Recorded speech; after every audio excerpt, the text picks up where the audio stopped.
我叫秦风，刚大学毕业就失业了，走投无路的我只能回村住进土寨。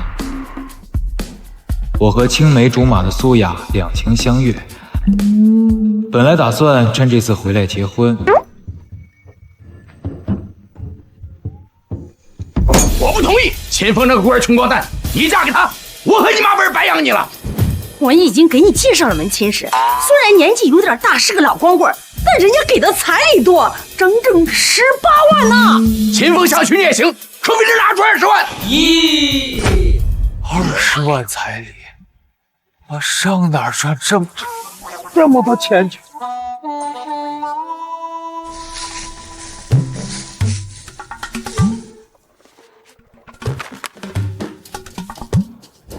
小风啊，这是爷爷留给你的宝贝，以后如果走投无路了就回来，带上里边的东西去春熙头咱家的状元老宅碰碰运气，宅子里的东西能帮你渡过难关呐。这难道就是爷爷的宝贝？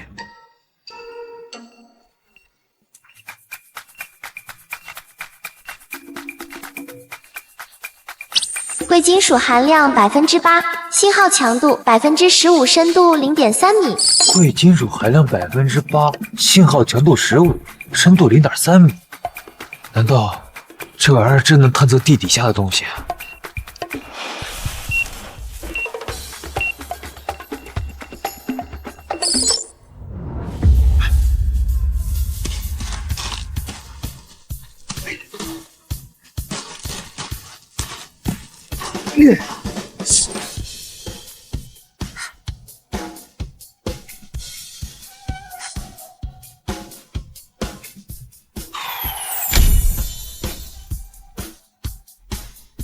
难道这玩意儿真能检测金属含量，还能探测深度？有了它，我岂不是能挖宝发财了？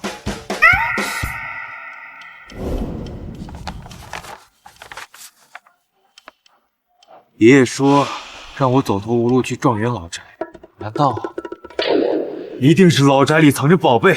如果我能找到，就有钱娶苏雅了。秦风，你在吗？苏雅，你怎么来了？秦风，我给你做了你最爱吃的烧麦，趁我爸妈不在家，给你多包了几个送过来。啊，吃。好。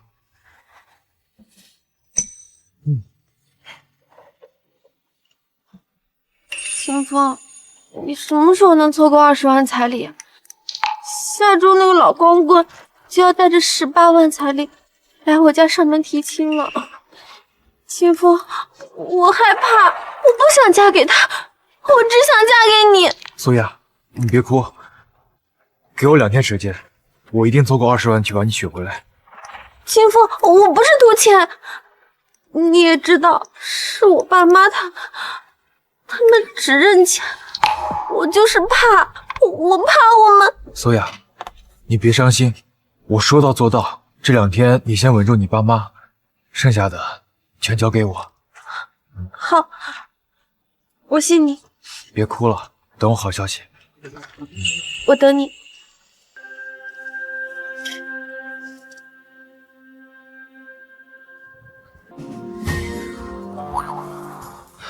去状元宅之前，先把家里扫一扫，能多凑一点是一点，早点把彩礼凑齐，娶苏雅回来。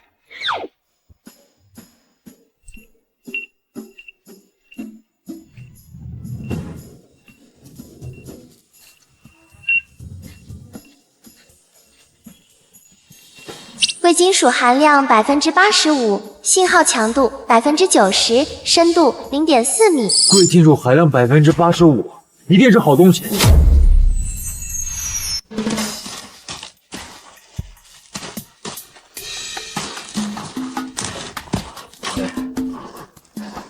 怎么还没挖到？难道位置偏了？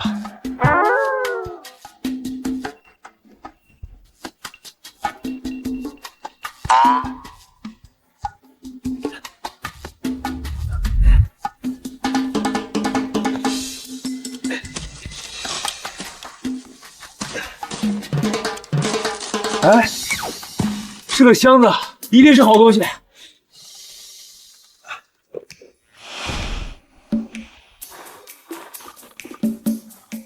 哎呀，这簪子看着是老物件，品相这么好，一定能值不少钱。还不知道其他地方还有没有，再找找看。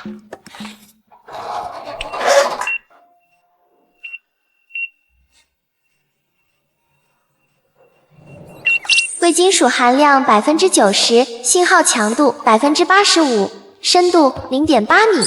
果然还有90%的贵金属含量，这底下的东西肯定更值钱。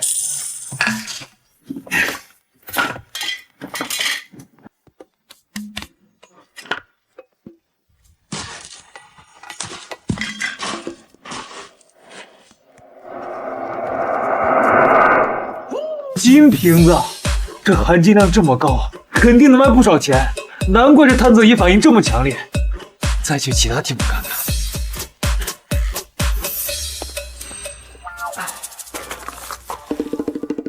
哎呀，这3样东西加起来也不知道能卖多少钱。不管了，先去村口找古董店老板问问。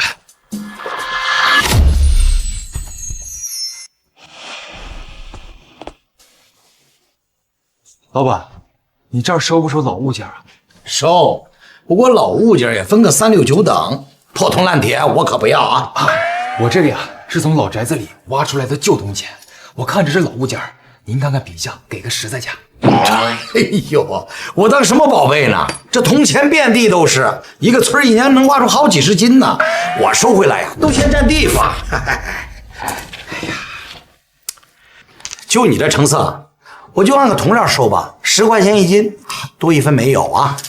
10块钱1斤，老板，我这铜钱品相也不差，这外边一枚就过百，咱都是一个村的，你不能这么欺负我吧？哎呀，咱们这个村啊，就我这一家收老物件的，你要卖呢就卖，不卖出去吧。行吧，那你要不要再去镇上看看？哎，等等，哎，你要干什么？小兄弟，铜钱呢我不要，你能不能把你包里呢其他2样东西拿出来，给我长长眼呢？你看就看，你抢什么？哎呀，咱们都是一个村的，我真的只是就看看，如果东西好的话，我可以给你个最高价。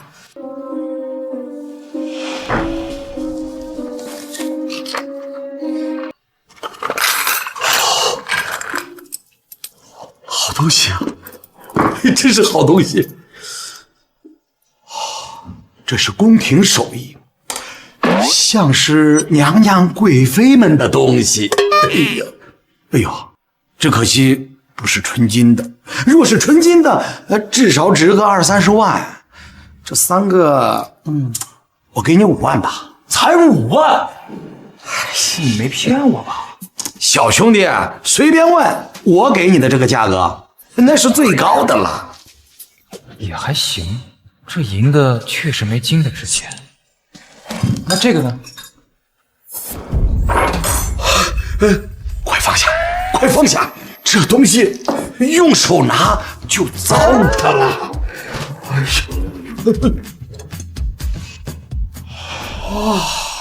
这金瓶像是过去祭祀的礼器，花纹清晰，工艺精湛，保存的还如此完好，真是好东西呀！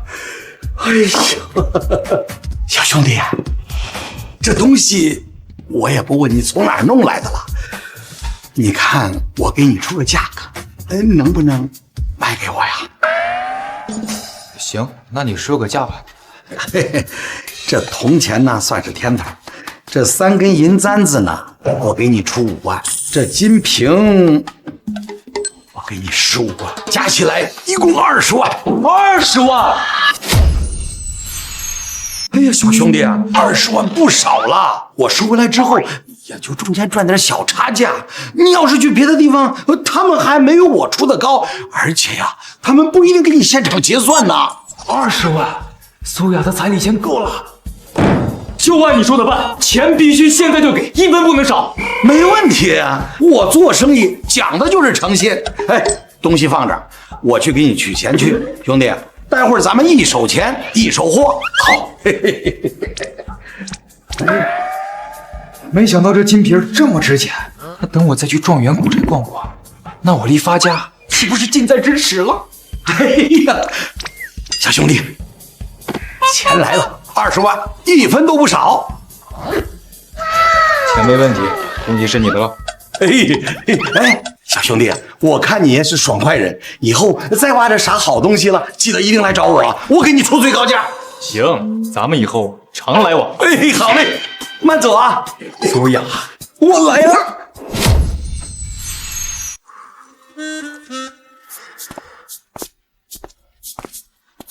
叔、婶子都在呢。你来干什么？叔、婶子，这彩礼钱我凑齐了，20万，1分不少。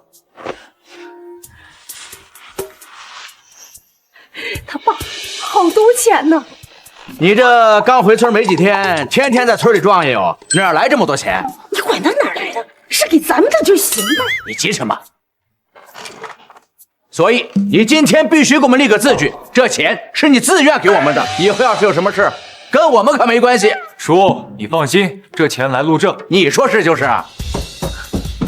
爸，你要彩礼，结婚不但凑齐，给你专门送过来。爸，你现在这么做是不是太过分了？好啊，这还没嫁人呢，就胳膊肘往外拐啊！妈，妈什么妈？我说错了吗？他穷光蛋一个，哪儿比得上我给你找的人强？给我找那个都40、50岁了。那年纪大点怎么了？人家慧眼识珠，能鉴别古董，专门收了旧东西卖给咱村的博古斋，家底儿啊都存了100-200万呢。村口那个博古斋，哟，你这一天天游手好闲的，知道博古斋又能怎么样？难不成你也能鉴别古董，也能靠古董发财？行了，既然你把彩礼拿来，那小雅就给你找。不过我把丑话说在前头，以后你们要是吃不上饭，少来我这打秋风，更别指望我们家倒贴你们。清风，你别理他们，只要我们在一起，钱可以慢慢赚，日子总会好起来的。放心，小雅，我以后一定让你过上好日子。走，看看。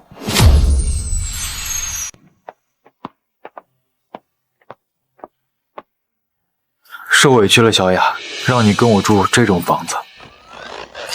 这院子破是破了点，但是大，收拾好住进来一定很舒服。小雅，你真的不嫌弃我？说什么呢？你是我男人，以后我们一起努力，日子一定会好起来的。好，以后我一定让你住上大房子，过上好日子。有探测仪在，全村的宝贝都能被我找到。等赚了钱，先把房子翻新。小雅，你在家收拾收拾院子，我出去转转。你中午不用做饭，我回来给你带鲍鱼海参，咱们改善生活。鲍鱼海参我还没吃过呢，一定很贵吧？钱以后咱们有的是，你先在家待着，我出去看看。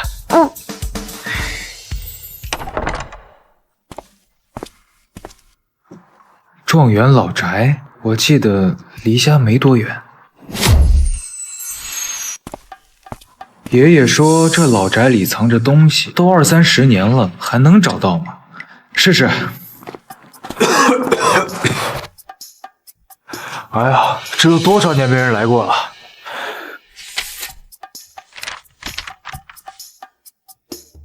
这房子看起来不小了，就先从门口开始。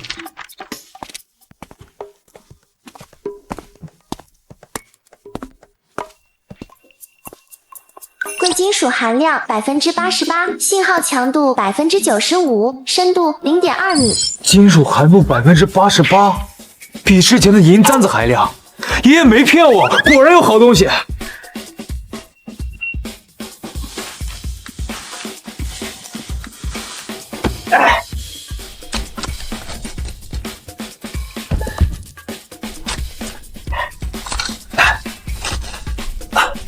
哎呀，还是个铜盒子，肯定是好东西。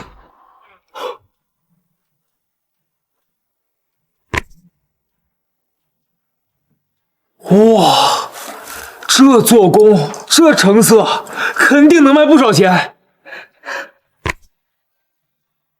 哎，再去其他地方看看。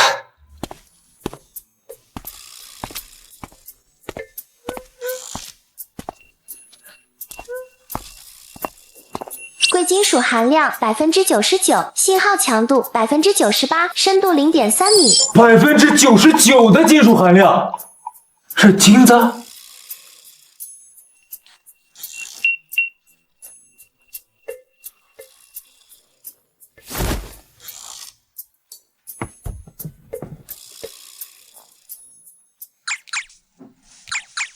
哎，这里面是空的，难道还有空间？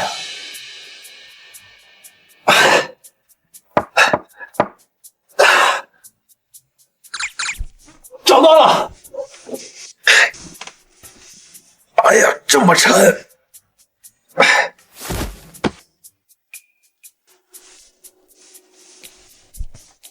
啊，拿到了！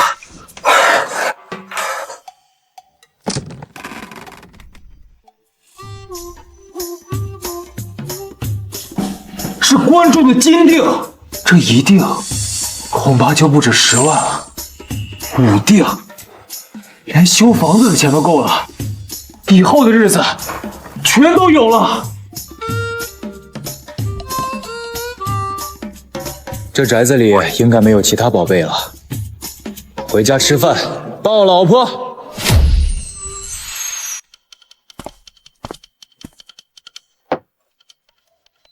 哟，小伙子，今儿个又捡到啥宝贝了？老板，您看看这个。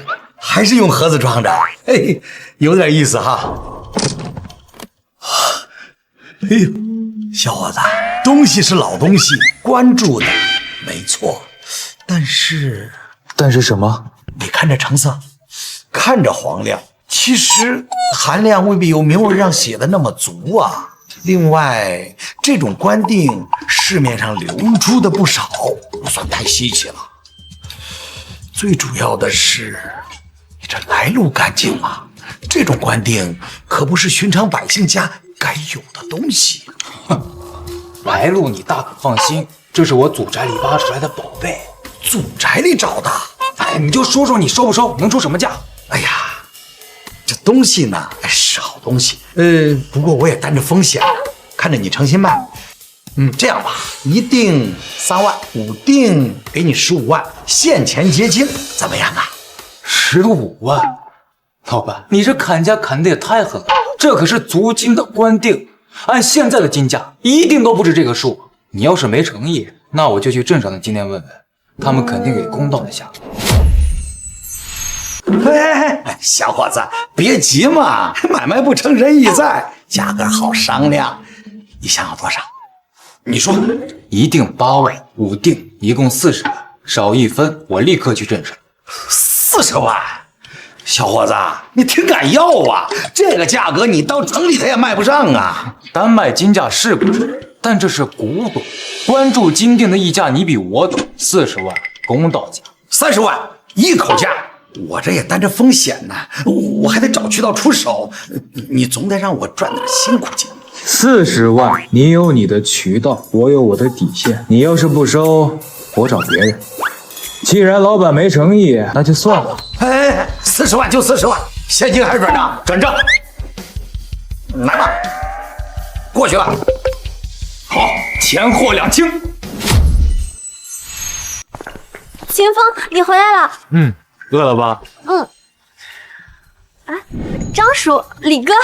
以前呀，我自己一个人住，这房子破点漏点都无所谓。现在你嫁给我了，我不能让你受委屈，所以特意请他们2位来帮咱们修房子，咱把这儿修成亮堂的大瓦房。秦风，谢谢你。其实我真不嫌弃这房子，只要跟你在一起，住哪儿都好。哎呀，傻丫头，你跟我还客气啥？我答应过你的，要让你住上大房子，过上好日子。我说到就得做到，以后我负责赚钱养家，你就在家享福就行，啥重活都不用干。2位叔哥，我们买点吃的，咱们先吃饭，吃饱喝足了，下午就开工。我跟你们一起干。好，走。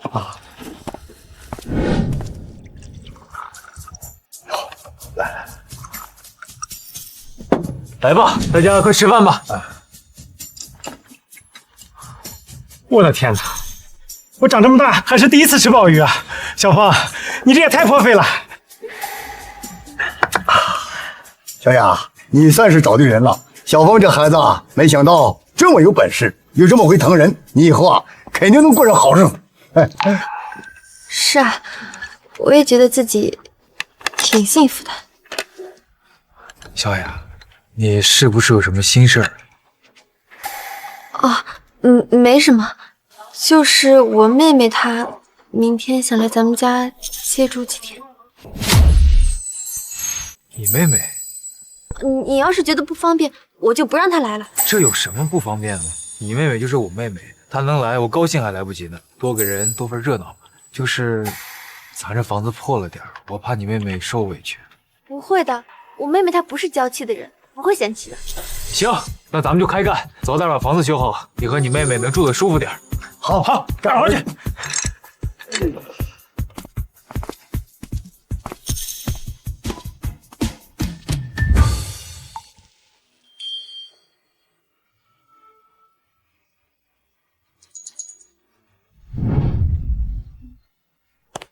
还差这最后一间屋子，这全都修好了。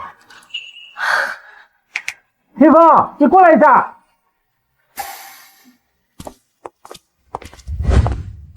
你看看这是什么东西？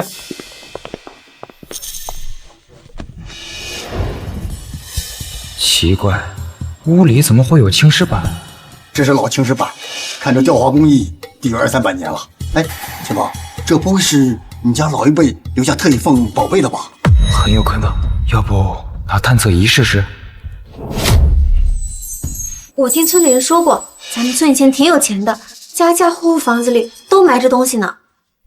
张叔、李哥，这青石板太重，一时半会儿也挪不开，咱别耽误了进度。你们先去把院外的地基清理一下。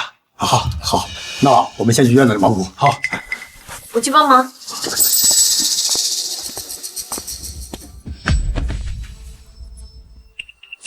信号强度99%，深度未知。果然有东西。不过信号这么强，却没显示贵金属含量，之前从来没出现过这种情况。难道下面的东西和之前的都不一样？再试试。信号强度99%，深度未知。还是没信心。不管了，先挖出来看看到底是什么宝贝。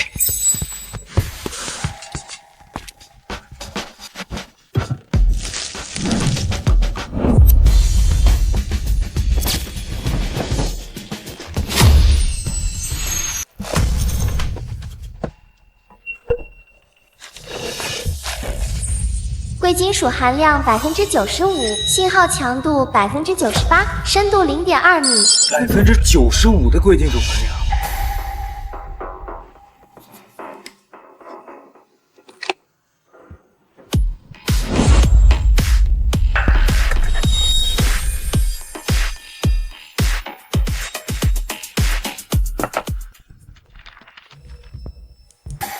后山荒坡，秦家家业，刘子小峰。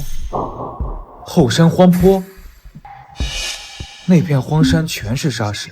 听说爷爷当年坚持承包下来后，种什么死什么，那儿能有什么好东西？可爷爷不会骗我。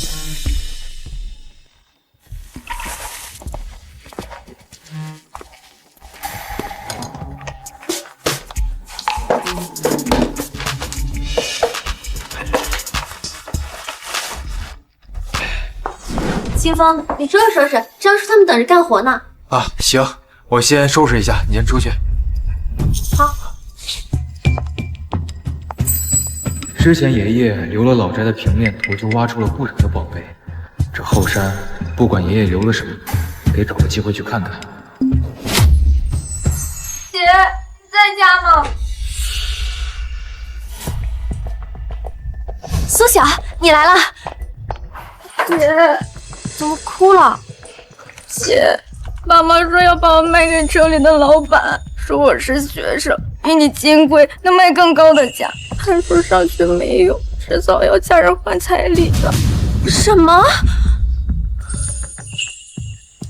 秦风，你想想办法。先别着急，既然来了，就下心住着。谢谢姐夫，你人真好。应该的。我不能让苏晓遭到家人。秦风，我求你想想办法，让苏小继续上学，她学习好一定会有出息的。算了姐，学费3000，住宿1000，加起来不少钱呢。姐夫他也才刚大学毕业，上哪弄那么多钱？先去收购站问问这古剑的价格，万一卖上好价钱，别说苏小的学费，我和苏雅以后的日子也算安稳了。这样，你先陪苏小在家待着，我去买点菜和肉，咱们今晚吃点好的。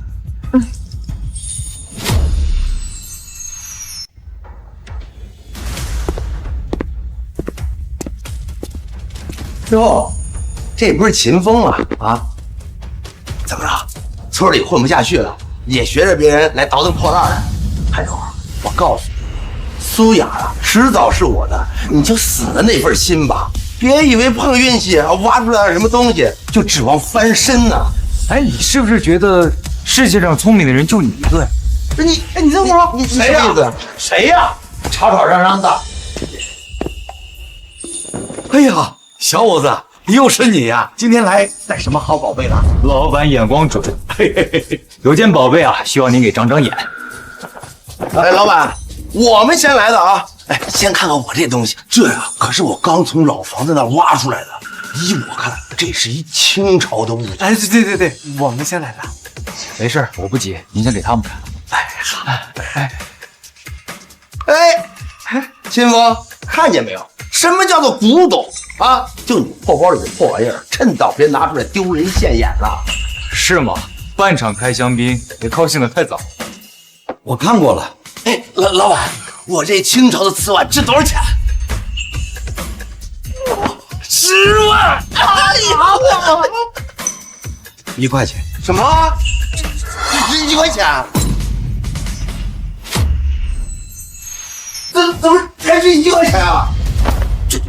老板，你这是不是看错了？我这可是清朝的陶瓷碗，这古董啊，这是怎么才值1块钱啊？哼，我看古董这么多年，真假难道分不清楚吗？如果你这碗是清朝的，那我这整个店就送给你了。这怎么可能是假的吗？怎么不可能？你自己看 ，Made in China。那咋了？那兴许老辈儿都用洋人呢。这底款太新了，做工也很粗糙，这根本就是近几十年的仿制品，而且仿的特别主义。给我看看，这么明显的破绽，稍微留个心眼都能看出来。哎，这看着怎么这么眼熟啊？你见过？在哪见过？哦，我想起来了，我家盛咸蛋碗就用的是这个，一模一样。你放屁！你们家盛咸蛋碗怎么可能跟他一样啊？我这个那可是古董，真的，我妈在市场上买的，批发市场都论斤称，这几毛钱一个。这你们家的咸菜碗怎么可能跑到老房子里去了？那我哪知道？那家里丢俩碗，那不很正常啊？二位大哥，咱就别在这出洋相了呗，你传出去丢村里人的脸。不是秦风，你说什么风凉话呢？啊，我们丢人现眼。来，把你包里那破玩意拿出来，说不定啊还没我这碗值钱呢。对，你把你那拿出来，我就不信了，你能挖出什么宝贝来？老板，让您见笑了，我这物件您上眼看看。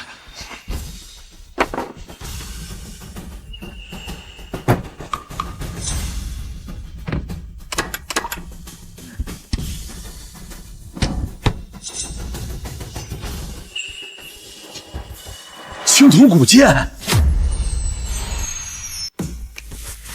这是青铜古剑。小伙子，可否叫我仔细看看呢？您长眼。好东西啊，好东西！这把剑剑身青铜，含量不低90%，没有任何做旧的痕迹，绝对是真物件，世上少见呐。秦风，就你这破剑，你哪儿来的？跟你一样呗，自家老宅子里挖的。你胡说八道！咱们村的老房子，我都转了一个大遍了，我怎么没看见？那只能说你自己没那个富贵命了。哎，我跟你说了，你俩闭嘴！你们两个要是再吵，小心我把你们赶出去！小伙子，你这眼光跟运气，那真是绝了呀！这柄剑绿锈层次分明，是千年地基养出来的孔雀蓝贴铜胎，结实的很呐。这剑身线条流畅，做工一丝不苟。战国时期的铸造工艺能达到这个精度，绝非民间凡品呐。哎呀，没跑了！战国中晚期的青铜剑能进博物馆展览的珍品呐。老板，您是行家，这古剑的价值您心里清楚，您看能给个什么价？啊！哎，我还以为你这破剑能值多少钱呢，原来跟我这碗一样，就值1块钱。哎，我早说了啊，哪那么多宝贝让你捡，搞不好跟咱一样搞保货。哼，小伙子，这把剑我给你110万。110万啊？就这破剑值110万啊？这个破剑值110万啊？是啊，怎么可能嘛？就这把破剑，怎么可能值110万呢？老板，你一定是看错了，报错价了吧？不就是啊，老板，我们这瓷碗不比这玉剑看着花哨啊！快出嘴！不懂就别胡说，再胡说八道就出去。这不是普通的剑，这是战国中晚期的古剑，我没有多说，也没有傻要。小伙子，我给的是实价，你要是愿意出手呢，我现在就能转账。可以，老板爽快，我信得过你。哎，好，嘿嘿，来，到账110万元。客气了。好，钱收到了，谢老板。哎，客气了。该说谢谢的是我呀，我这小店能得到这宝贝，我也跟着沾光了。客气了，老板。哎，金龙，你别走，你他妈到底走了什么狗屎运啊？苏雅的事是这样，现在古董的事又是这样，凭什么好事都让你一个人给占了？哎，哥，别说了。怎么，你不服气？我服你个屁！姓秦的，你别得意，凭运气发的财，它长久不了。咱走着瞧，苏雅的事儿还没完呢。我呸！你我懂的啊。哼，眼高手低，总想着走捷径，这辈子也发不了什么财。麻烦还在后头，得尽快把后山的事情搞清楚。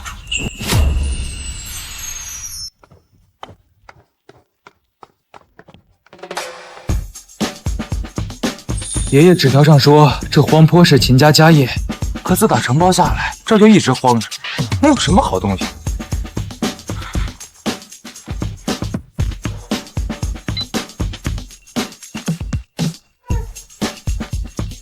贵金属含量70%，信号强度30%，深度0.5米。贵金属含量这么低，信号也弱，不会还是银子吧？哎，管他金子银子的，挖出来多少也能卖点钱。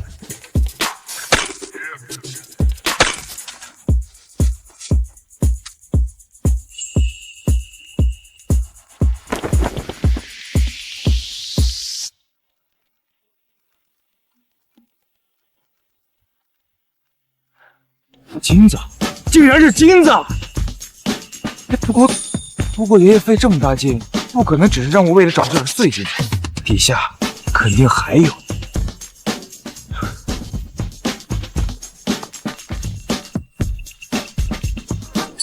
贵金属含量75%，信号强度50%，深度0.8米。果然，这次信号强度更强了，而这含金量、纯度也更高。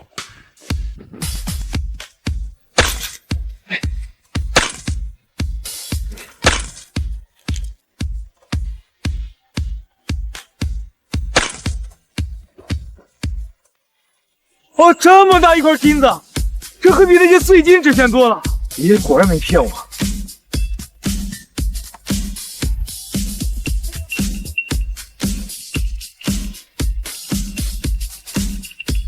贵金属含量80%，信号强度99%，深度2米。底下还有。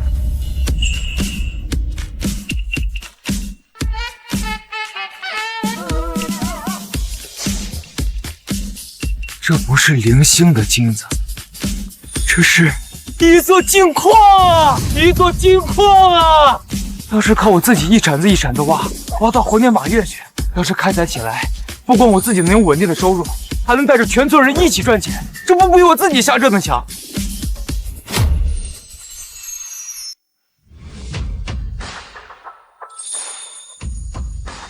老板，你这儿收不收金子？收啊，小兄弟，你是有金饰要置换，还是有老金子要出。是金块儿，家里祖传的。哦，金块儿。我话说在前头啊，这我们开门做生意讲究的是诚信，杀金镀金，还有成色不太好的 K 金，收是能收，这价位就应该有个心理准备。不是那些，是纯天然金块。小兄弟，不是姐姐不信你，我在这行当干了10几年了，什么人兜里装着什么货，心里还是有点数的。你这一身儿，这看着可不像是能随便拿出传家金块的家底呀，该不会是哪儿弄来的药水金？想试试姐姐？是真是假，您长眼一看便明。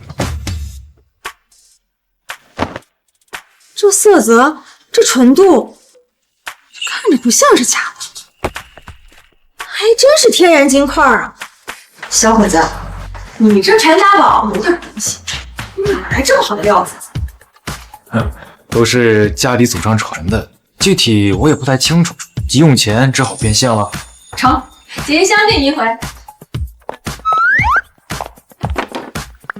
成色75%，不错不错。这成色在天然金块里边已经是上等品，你这重量是500克，按照现在的市场价，我给你30万，怎么样？只是这一块就30万，那另外一块大的起码有几公斤，加起来岂不是要上百万啊？行，老板娘价格给的公道，没糊弄人。不好意思啊，刚才我只是想试试水，没想到老板娘价格给的这么实在。那剩下的也一并长长眼吧。我的天哪，这么多！你竟然这么多天然金块！这成色好像都差不多，都是上等货呀。这个碎金50克。还有这些，一共是3.6公斤。按照刚才给你的价位，30万500克，也就是1斤，3.6公斤，也就是弟弟，姐姐可1分钱都没多赚你呢，纯实在价。行，那就按老板娘你说的办，现在就转账。我现在就给你转账。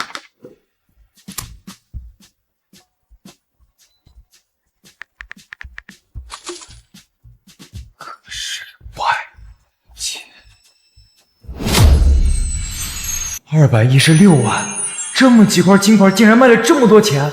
大伙子，说实话，姐姐我这小店儿，这大半年也收不了这么一批成色的好货。以后要是还有这样的金子，你可千万别找别人呀！姐姐这价格绝对公道，而且还给你优先处理。金矿要是真开起来，产量肯定比今天多得多。总拿着碎金来卖，老板迟早也会怀疑，这老板倒是个靠谱的人。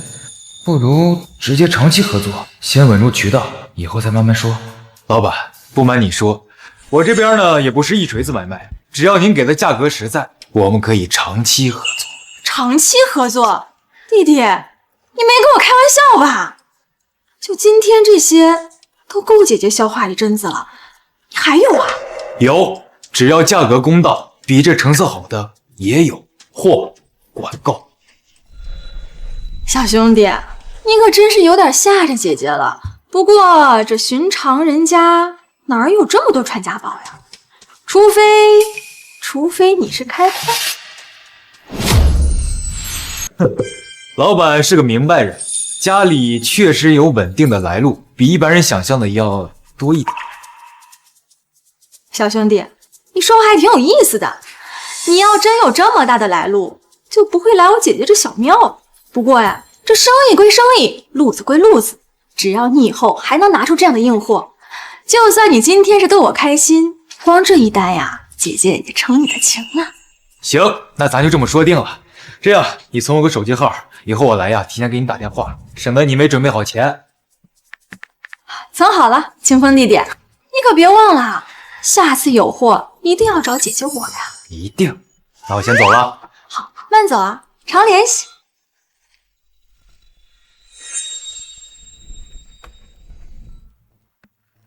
喂，老赵啊，你在店里吗？你赶紧过来，我今天收了一批大货，成色绝了。多少钱？说出来吓死你！小400万的料子，谁卖的？看着挺精神的，不过面生，手笔大的吓人啊！我总觉得有点蹊跷。你人脉广，你赶紧过来琢磨琢磨。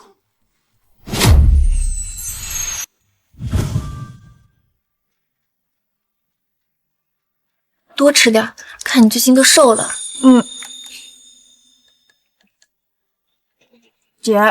姐夫这伙食也太好了，比家里强多了。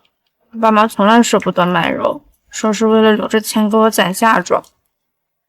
以后在这儿，姐天天都给你做好吃的。姐夫，我听爸妈说你是靠自己的本事攒够20万彩礼的，你真厉害。我也想快点长大，自己赚钱，再也不用看爸妈的脸色。你现在的任务就是好好读书学习，赚钱不是你应该考虑的事情。学费、住宿费我来替你交，还有爸妈那边，他们要是再逼你的话，姐夫来替你解决。谢谢姐夫，我一定好好读书，报答你和我姐。不用你报答，你是苏雅的妹妹，就是我的亲人。以后啊，这就是你的家，想住多久住多久。姐夫，我吃好了，我先进屋看书了。好。哎呀，这孩子真懂事啊，是吧？多吃点。前方，你给我出来，把苏小们交出来！前方，你给我出来，把苏小们交出来！秦风，你赶紧把苏小那死丫头给我交出来，那城里的大老板还等着呢，你别等我们发大财。爸妈，苏小现在才10几岁，正是上学的年纪，你们怎么忍心把她卖了换钱呢？你别多管闲事，我们把苏小养这么大，供她吃喝上学，现在该是报答我们的时候了，赶紧把她交出来！你们拿亲女儿换钱，有你们这样当父母的吗？苏小是活生生的人，不是你们赚钱的工具。秦风，你少在这装好人，我们养她我们容易吗？啊！现在好不容易有这么一个机会，能赚一大笔钱，你倒在这拦着，你是不是见不得我们好啊？我怎么就见不得你们好了？我这是为苏小的未来着想，你们要是真把她卖了，她这一辈子就毁了。你算老几啊，在这指手画脚的？我们家的事还轮不得你插手，赶快把她交出来，要不然我跟你没完！今天苏小你们带不走，你们要是再继续胡闹，我就报警。你报啊！哼，我是他妈，我嫁女儿要彩礼是天经地义，那警察来了他又管不着。把女儿当商品去卖，这叫天经地义。我记得我娶苏雅的时候给过你们20万，这才几天，你们就着急卖苏小，怎么？难道这20万不够你们花？哎呦，20万，谁会嫌钱够花呀？妈，你们不能这么对苏小，她才多大？你们这是犯罪！你反了你了！真是嫁出去的闺女泼出去的水！你现在胳膊肘往外拐，竟然帮着外人说我们！妈，秦风他不是外人，他是我老公。再说了，我说的都是实话，你们不能这么不讲道理。讲什么道理？讲什么道理？哎，你们别太过分啊！苏雅现在是我老婆，我不允许你们伤害她。苏小，你们也带不走。哼，今天你们谁也别拦着，苏小今天必须走。苏小，你个死丫头，你赶紧给我滚出来！爸妈，我不会跟你们回去的，我想嫁人，我想读书。你说不嫁就不嫁，这事由不得你，赶快滚回去！我说了，苏小你们带不走。你别给脸不要脸啊！今天你要是拦着，我就拆了你的新房，让你一天好日子过不下去。你敢动我新房试试？行，你既然不让我带走那死丫头，你就当付10万。10万？对，当初那20万是你娶小雅的彩礼，现在你把苏小也要留在你这儿，再我们补10万，算便宜你小子了。20万卖大女儿，10万卖小女儿，哎，我就没见过你们这样的父母。你少废话啊！今天啊，你要是不拿10万，那苏小啊，你必须交出来。你们这是带不走苏小，要反过来讹诈我。你是我们苏家的女婿，你赚的钱就应该有我们一份啊！凭什么啊？你能住着大房子赚大钱，我们就得受穷？爸妈，当初彩礼是你们亲口答应的，那20万是秦风自己挖宝赚来的，跟你们没关系。你们不能这么讹人。什么叫没关系啊？他是苏家的女婿，他赚的钱那就应该孝敬我们。这10万差价，那是我们应得的。今天呀，你必须改。我看在你们是苏雅父母的份上，没跟你们计较。但你们得寸进尺，你真当我好欺负？我最后再说一次，苏小你们带不走，这10万你们1分也别想拿到。你们要是再继续胡闹下去的话，我就报警。你少在这吓唬人啊！你就报警，那又能怎么样？我要彩礼，我又没犯法。看这小子架势，还真的敢报警。到时候不仅捞不到钱，还得丢人现眼。再这么下去，以后再想办法。主人错了，再这么下去，真把钱找来，咱们什么都得不到。先回去，以后再想办法。我告诉你啊，今天这事儿我也记下了。走。谢谢姐夫，你再也不用怕他们了。没事儿，有我在，以后谁也不敢逼你做你不想做的事。以后啊，你就安心读书。老公，谢谢你。跟我客气啥？这是我应该做的。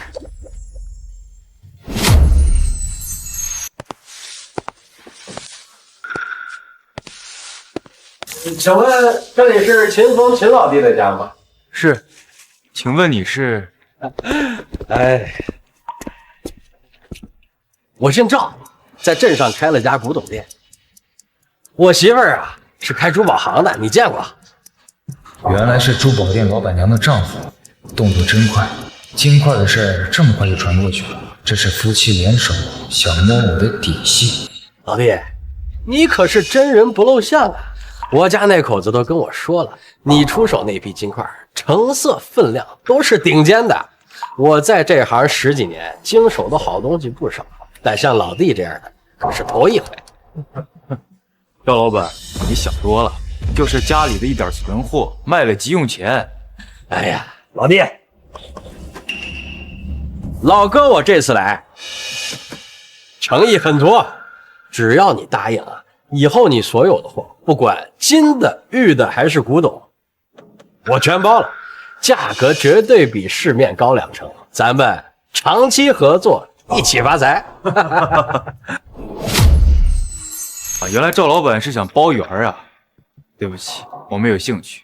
买卖自由，谁价格公道，我就卖给谁。老弟，你说这话就见外了吗？啊，我是真心想跟你合作，你有宝贝，我有渠道，咱们共赢不好吗？还有啊，老弟，咱明人不说暗话，那寻常人家哪来那么多存货啊？老哥，我寻思啊，你这可不是简单的挖老宅了吧？你这怕不是找到真正的金山啊！赵老板，你要是来谈生意的，我非常欢迎。但你要是想套我话，甚至想耍点手段，那你可以走了。秦风，年轻人不要太气盛，这行水很深，没有我这样的老江湖帮你长眼，疏通渠道，你那些宝贝就算值100万。也只能打折卖，别到时候吃了亏才想起我的好。赵老板，谢谢你的好意，我确实没有合作的打算，您请回吧。好，我走着瞧。不识好歹的小子，等着吧。哼。老公，这是谁呀？看着怪怪的。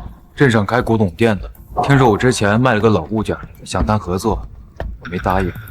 老公，这人看着不像善茬，他以后会不会找你麻烦啊？放心，我心里有数。这靠挖宝贝啊，不是长久之计，我们必须有一个稳定且长期的产业。产业？你想做什么？开金矿。还金矿？你还记得后山那块荒地吗？是爷爷留给我的，它是一座金矿。金矿？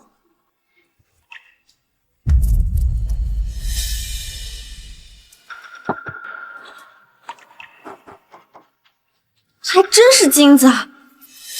老公，开矿可是大事儿，需要很多钱和很多手续吧？我们能行吗？所以我们需要帮手。我想找村里的张叔和李哥帮忙，他们是村里的老工匠，靠谱，而且这村里人也信得过他们。嗯。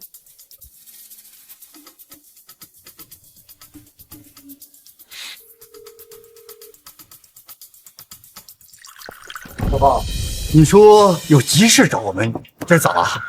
张叔、李哥，我这次叫你们来是有大事要跟你们商量。哎呦，啥大事儿搞得这么神秘？你们先看看这个，这是金子，天然金块，纯度还这么高。小芳，你这金块是从哪儿来的？乖乖，这得有2两吧？小芳，你该不会是从城里买的吧？后山挖的。后山挖的？你是说，是你爷爷以前撑过的那块荒地？你说啥？就是后山那块种啥都不长的荒地，那底下竟然有金子！小峰，你可别跟我们开玩笑。我哪能拿这事开玩笑？我跟你们说，我的天哪！后山那片荒地原来真是座金山呐！我想把金矿开起来，不是我自己赚钱，我要带着全村的人一起致富。但是我没这方面的经验，缺一个懂行的人掌舵，所以我需要你们2位的帮忙。小芳，你说吧，怎么办？我们都听你的。张叔，您在村里也算是德高望重，所以就负责和村里的长辈、干部沟通，协助跑手续。小芳，你真是一个有良心的好孩子，好事不忘村里人，开矿是大事，我支持你。人手方面，村里有很多人没事干，肯定愿意来干活。好，李哥，你懂机械，负责前期的勘探和设备这一块。好，太好了！咱们村穷了这么多年，如果真能开矿，大家就可以在家门口赚钱了。我干，我肯定干。太好了，有你们这句话，我心里就有底了。这样，我把年底的利润分你们1成，凡是参与干活的人，工资按市场价给，年底还有分红。不，小芳，你太客气了，我们跟着你干，有工资拿就不错了，还分啥成了啊？张叔，这是应该做的，没有你们2位的帮忙，我也干不成这事儿。好了，就这么定了，咱们一起把矿开起来，带着全村人一起致富。乡亲们，静一静。后山我爷爷承包的那块荒地上，之前我在底下挖出了金子，但我秦风不想吃独食，我想带着全村的老少爷们一起干，一起富。我现在正式招工，愿意跟我来的，1天200块钱现钱，挖出的金子统一交给我，负责变现，卖了钱按大家当天上交的克重分红。200块钱1天，听上去不错，可是金子就在这地里，我们自个儿挖，揣到兜里就是钱呢。就是，干嘛交给你去买？谁知道你卖多少钱？到时候你说多少就是多少，那我们不成傻子啦？就是，200块钱跟金子比起来算个啥？万一到时候你再跑了，我们找谁去啊？小芳啊，不是不信你，这空口无凭，还是现钱实在。哎，你们这说的什么话啊？小芳有好事想着大家，你们还挑3拣4的。没有小芳，你们知道金子在哪儿吗？就是，跟着小芳干啊，准没错。我秦风做人做事讲个良心，规矩就是这样。愿意跟我来的，我欢迎；觉得心里不踏实的，我也不强求。行，那既然大家还要再想想，我就不强求了。走了，走了，走了，回家吧。走了，走了。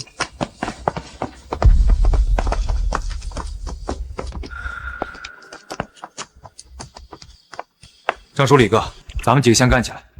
老公，没事，既然他们不信，咱们就干出个样子给他们看。明天一早后山集合。好。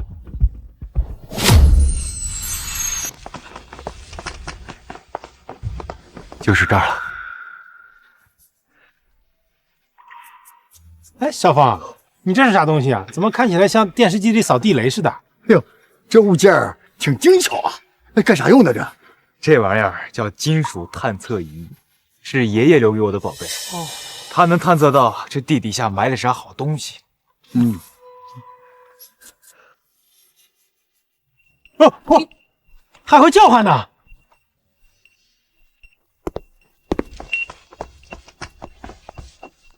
贵金属80%信号95%，深度0.3米。这上面写的啥呢？80%还有深度，这玩意儿真这么准吗？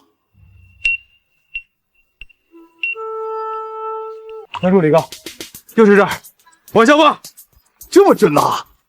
来来来，让我这老家伙先试试。我也来。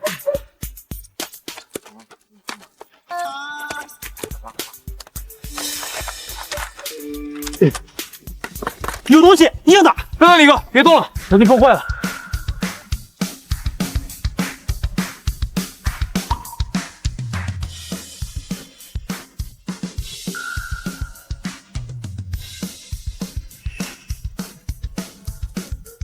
我的天哪，真是金子啊！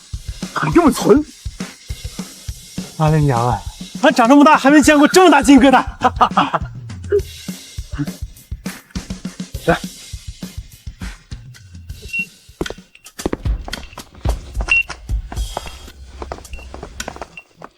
贵金属80%信号99%，深度0.5米。信号更强了，这里还有。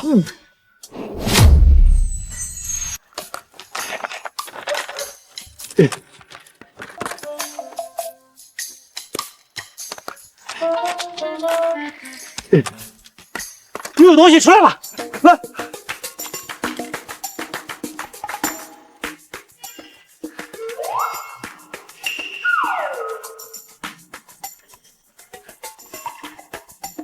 哇，这一块比上一块还沉。这哇，这么一个小坑就出了这么多，那这一座山得多少大这？小峰，这能卖多少钱？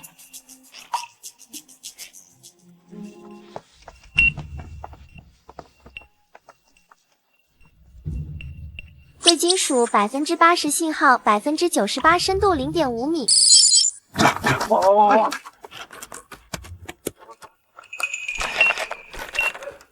哎，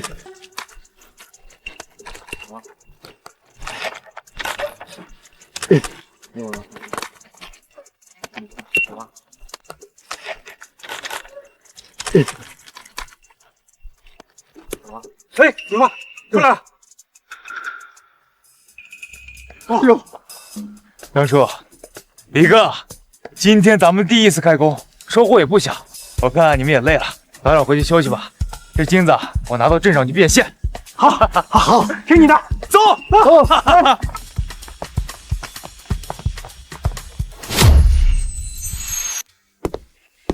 哎呦，秦风弟弟，你来了。说好的有货先找你，说到做到。够意思。这次带的是。老板，看看这些，领个价吧。这块头，这纯度，弟弟，你这次的货比上次的还要好啊，纯度比上次的还要高，接近90%，绝了！弟弟，姐姐多句嘴，你这家底真是深不见底啊！老赵回来跟我说，我还不全信，现在发现他这话呀没说全。弟弟啊，你这路子也太野了，每次都是这么硬的货，量还这么大，我就琢磨你这金山到底在哪儿呢？老板是生意人，只管验货开价，货的真假好坏才是关键。至于货的来源，我有我的规矩。行，弟弟你是个有主意的人，姐姐呀就不多问了。现在金价涨了，你这品质呀又是极品，这次一共420万，我现在转给你。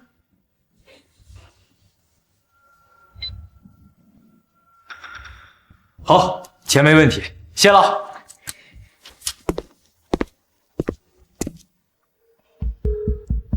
喂，老赵，那小子又来了，这批货呀比上皮货的成色还好。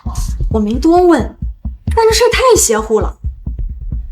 这小子软硬不吃，我看呐，他那金山怕是动不得，但这绝不能落到旁人的手里啊！想想法子。这次的金子一共卖了420万，400多万！我的老天爷呀！张叔，这是答应好的给您的1成利润，42万，您点点。42万？这真是给我的？当然是给您的了。要是没有您的帮忙，我这矿开不了这么顺当。就这么一天，就赚了42万。我老张跑了一辈子地，也没见过这么多钱呐！这只是刚开始，以后还会越来越多的。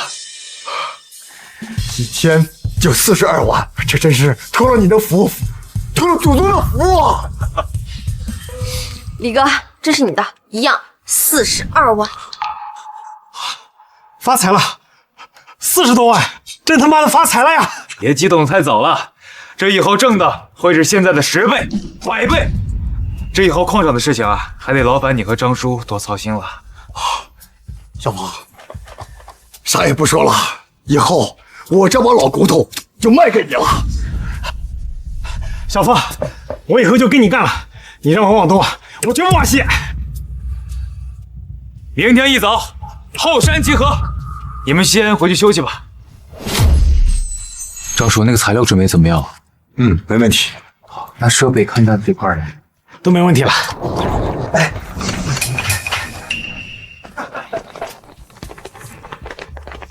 小峰啊，昨天我们糊涂了，现在想明白了，你呀带大伙，我们保证一定遵守你的规矩。都想清楚了？我这儿可不是过家家，规矩立了就不是儿戏，能守欢迎，不能守现在转身也不伤和气。清楚，非常清楚，一定遵守规矩。工钱分红都按你说的办。是啊，小峰，带我们一个吧，我们都听你的。那个秦风啊，也带我们一个呗。我这儿只收本分干活的人，想搞事儿，早滚蛋！你看你这话说的，那我们也是来打工的，你给钱就行了呗。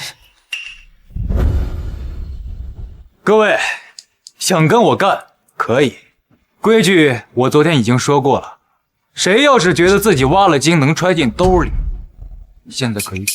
哎，不能，哪能啊？肯定遵守规矩。小峰，你放心啊。必须按规矩来，都听小峰的。好，既然大家愿意跟我干，现在去张叔那里登记报名。偷奸耍滑、不守规矩的，别怪我到时候不留情面。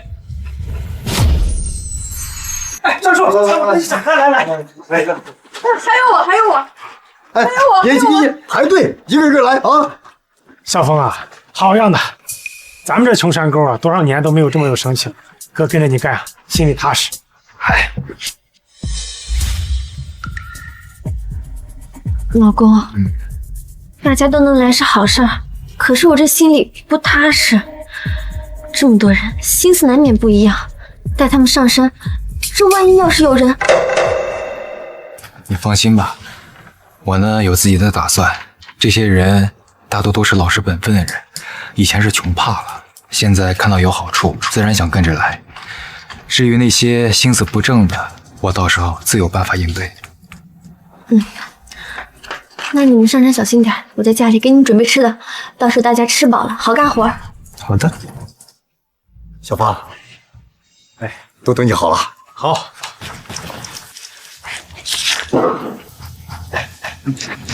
好，既然大家愿意跟我干，我就一句话：上了山，劲儿往一处使，只要肯出力，我秦风担保，绝不会有人白干。好，听小峰的。好，那咱们现在就上山。好。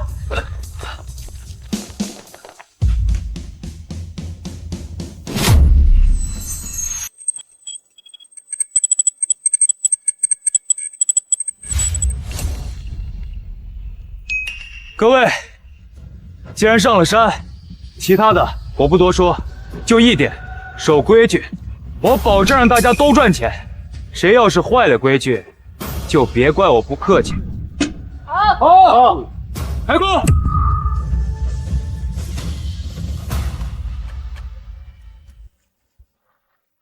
张叔，看探测仪显示，东边那片区域信号很强，明天可以重点开挖。今天先让大家伙集中精力，把标记的这几点清理干净。明白。哎，挖到了，挖到金子了！我也挖到了，快看，好大一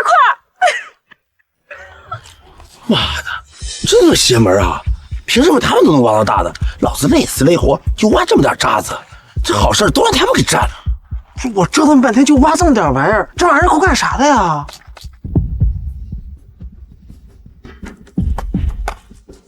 哎，你干什么呢？这老子挖的地方，你给越界了！他妈放屁！这是大家的矿，老子他妈想挖哪儿就挖哪儿。就是你蛋，小芬早就挖到现在地方了，你想换回去啊？哎，你他妈敢推老子，老子一拳弄死你！不可！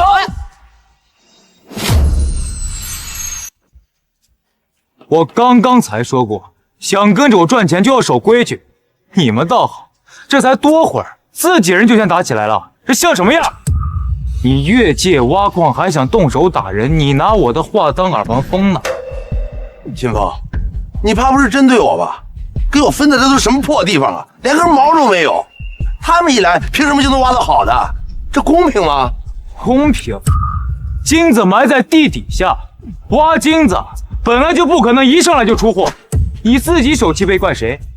这要是谁都像你这样，别人一出货就抢，这矿还开不开？你够了，我不想听你解释。今天这事儿必须有个结果，要不然这规矩立了有什么用？大伙儿，我知道你们都想赚钱，但赚钱靠的是脑子和规矩，不是靠蛮横和抢。我现在正式宣布，开采区域每天中午重新抽签轮换一次，机会均等。但是，谁要是再坏了规矩，当天的工资立马扣光，马上滚蛋！念在你们是第一次，我不跟你们计较，但再有下一次，立刻滚蛋！知道了，知道了。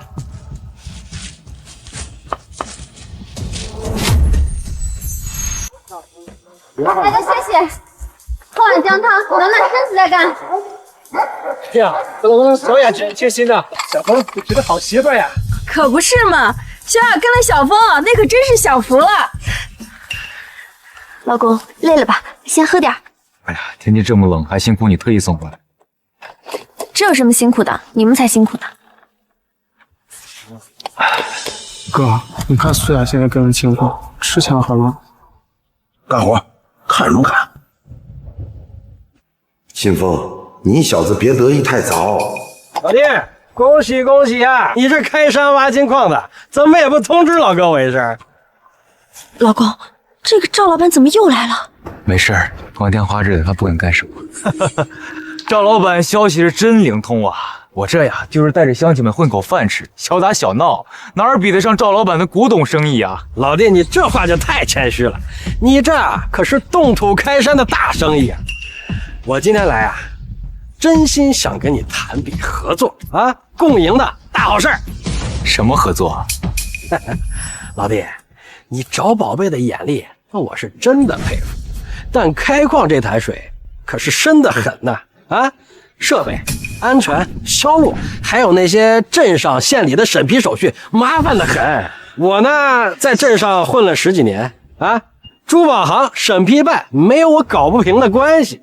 这样，咱们合作，我出钱添加2台新设备，包销路，所有的手续我帮你跑通，利润呢，我只要30%。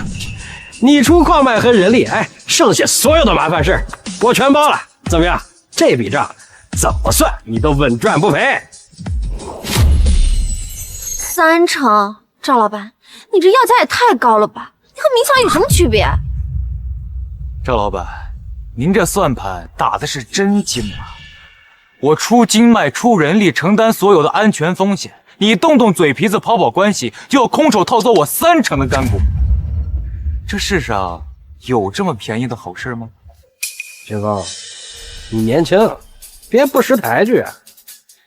没有我的关系，你这矿能不能开下去还是个问题。再说了，就你那些手续啊，随随便便砍你个1年半载都是轻的。老公，没事。赵老板，这就不劳您费心了。这资金、设备、销路我全都安排好了。至于你说的手续嘛，赵老板，我不知道你说的是不是这个。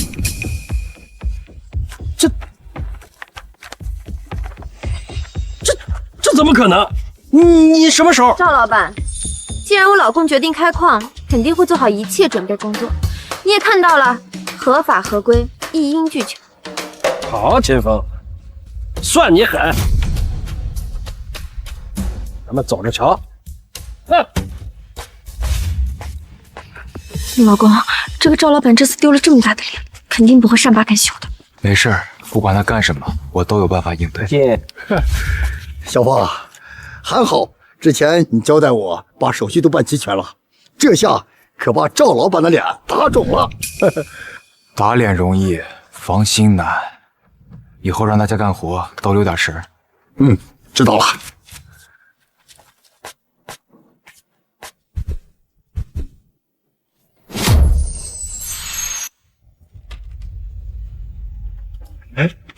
就是这儿，就是这儿。今天白天啊，我看见秦风在这忙活了很久，这儿肯定有货，咱们赶紧挖呀，赶紧走。算你们俩识相。哼，这地方要是能出货，答应你们的10万块，1分都不少。钱我要啊，但是我更想看到的是秦风明天发现这儿被掏空了以后的表情。妈的，凭什么什么好事都让他一个人给占尽了？这赵老板，咱快点挖吧，我总觉得我心里发毛。少废话，快去挖！挖！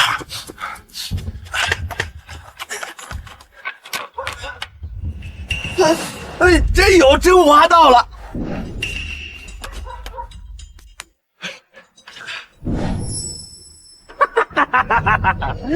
秦风啊，秦风，任你再精明，这金山里的肉，老子照样能吃上。跟我斗，哼，你还嫩了点儿。赵老板，咱发了这么大一块这成色，起码几万块钱。哎，慌什么？继续挖，这底下肯定还有，全都给我挖出来，让秦风哭都没地儿哭去。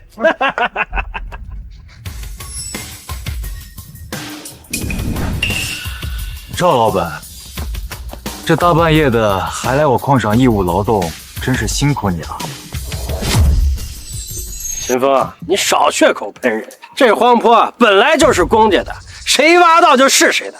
凭什么你承包了就成了你的私产了？啊，你凭什么说我们是偷？公家的，赵老板，看来你不止眼红，耳朵也不好啊。这后山10几年前就被我爷爷给承包下来了，现在归我合法继承，而且合同上清清楚楚的写着，这后山的开采权、使用权都是我的。你半夜带着人来偷挖，这叫偷窃，你懂吗？哼，是你们家承包的又如何？既然你现在公开挖矿，那就是全村人的，我凭什么不能来挖？小郑，你一个外来收古董的，心肠忒黑了。白天讹诈不成，夜来就来做贼，还撺掇我村的人吃里扒外，你算个什么东西？给这种黑心贼废什么话？直接报警，抓他进警察局。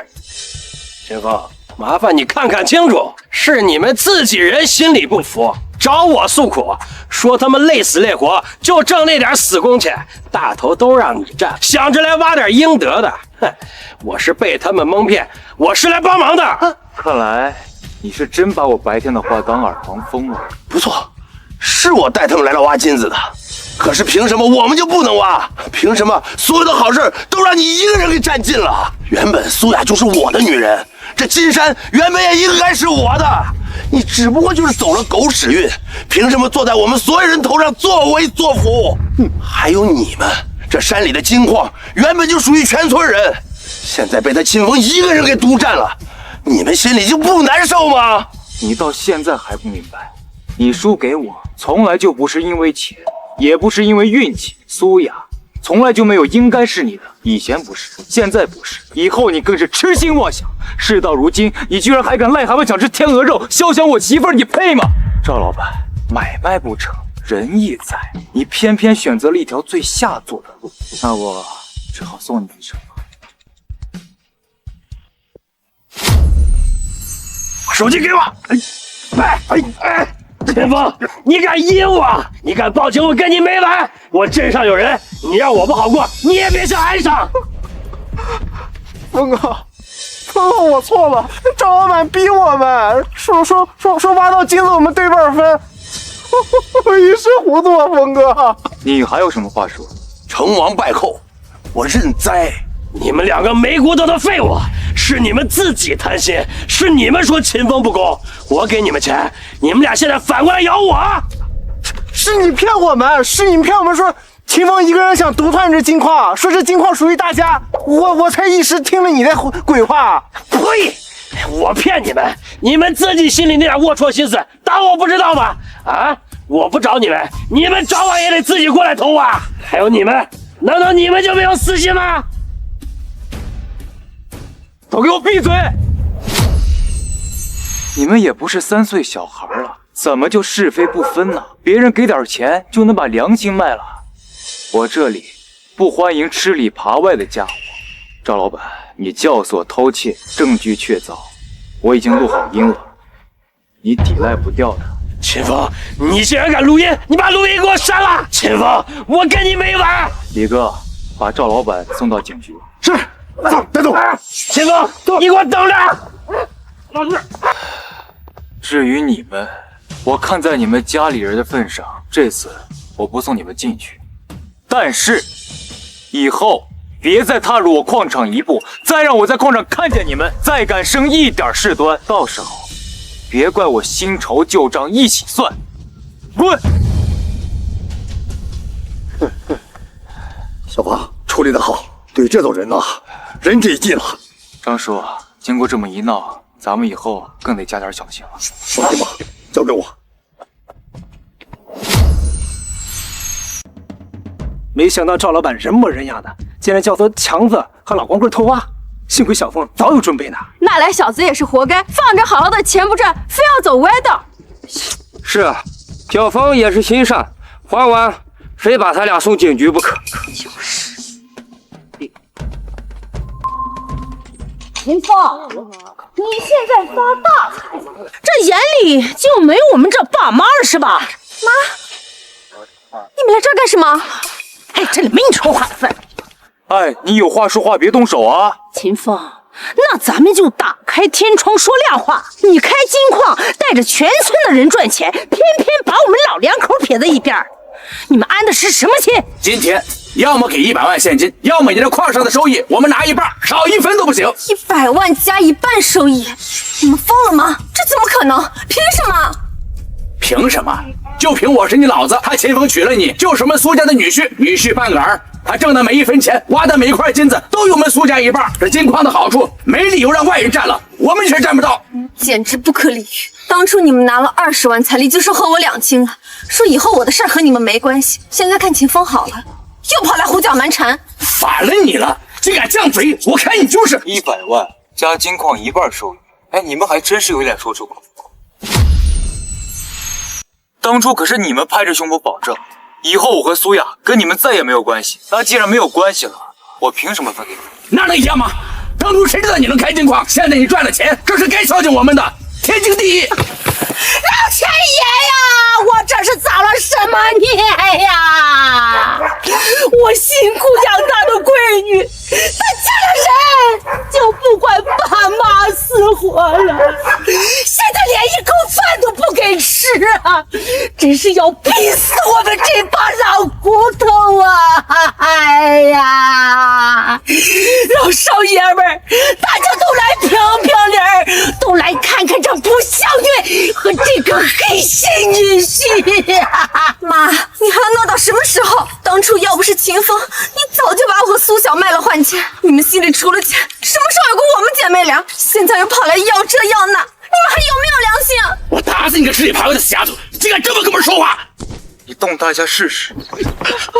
我告诉你们，苏雅现在是我媳妇儿，你们休想动她一根头发，包括你。你竟然敢动手！没天理呀！老天爷呀！这女婿发了财，他就不认丈母娘了，还打老丈人，老少爷们您都评评理儿啊！我不活了！别跟他们废话了，直接报警吧！这种人就应该让警察好好教育他们。对，赶紧报警，把这两个黑心肝的给抓起来！就是小峰，报警把他们抓起来，省得以后他俩再祸害你和小雅。我上次就跟你们说过，你们要是再敢来纠缠我和小雅，我就不会放过你们。现在既然你们不要脸，那我也没有必要再给你们留情面了。你给报警，我给你骗！撒野也要看地方，敢动我老婆，我砸死你！我当着这么多人的面还想伤人，今天就让你知道欺负人是要付出代价。滚！立刻给我滚出后山！以后再敢来纠缠我和小雅，我绝对报警！我告你们敲诈勒索！我说到做到！妈的天哪！动手打人，你个没良心的白眼狼！你们一个都不会有好下场！别怕，他们以后不会再欺负你和苏小了，我保证。老公，谢谢你，你别哭了，你这样我该心疼了。我回去给你做饭去。好，辛苦你了。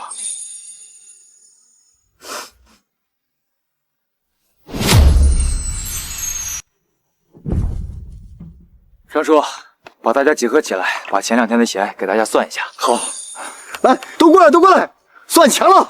来，小峰，可算把你等回来了。这次金块卖了多少钱啊？我这2天可没少花，肯定能分不少钱吧？我挖了好几块大块了，这钱可得给我算明白了。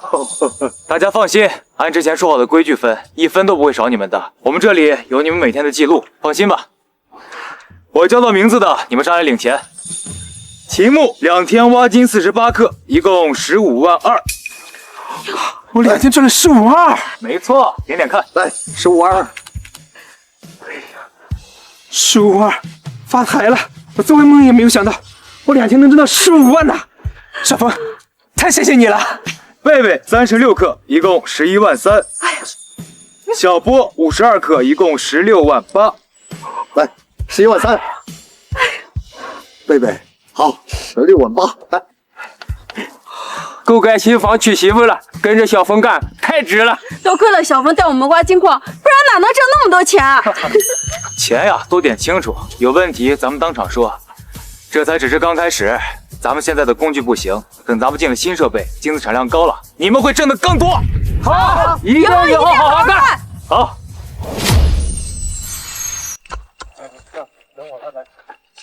姐夫，我回来了。小小放假啦？苏小回来了。姐夫，放假了呀，就好好休息，等回头让你姐带你去城里好好转转。姐夫，你也太厉害了，这么一座金山，我们以后岂不是世界首富了？是不是世界首富啊？我不知道，我只知道以后咱们的日子会越来越好。姐夫，我考上重点大学了。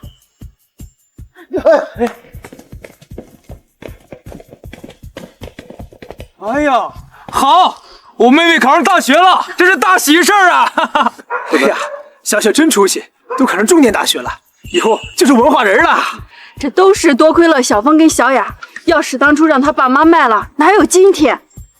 跟着小峰干，不仅能赚钱，家里孩子还能安心读书，真是选对了。姐夫，我一定好好学习，回来帮你们。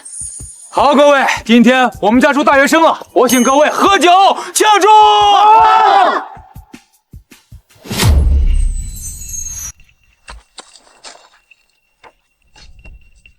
贵金属含量95%，信号强度99%，深度1.2米。95%的金属含量，底下肯定有大块头。张叔、李哥，哇，乖，95%的纯度，哇，这比咱们上次那笔碎金值钱多了。这，我来挖表层土，你盯着探测仪，别乱了位置。来。昨天啊，你说这东侧坡可能有硬货，还真让你说着。这探测仪真是咱的宝贝搁着，没它，咱哪能挖到这么多金子啊？咱慢慢挖。哎，差不多了。哎，等一下，别动，用手挖。好。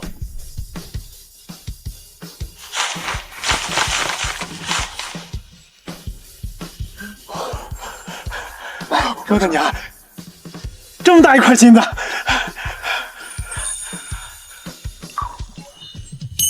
还有底下还有。哎，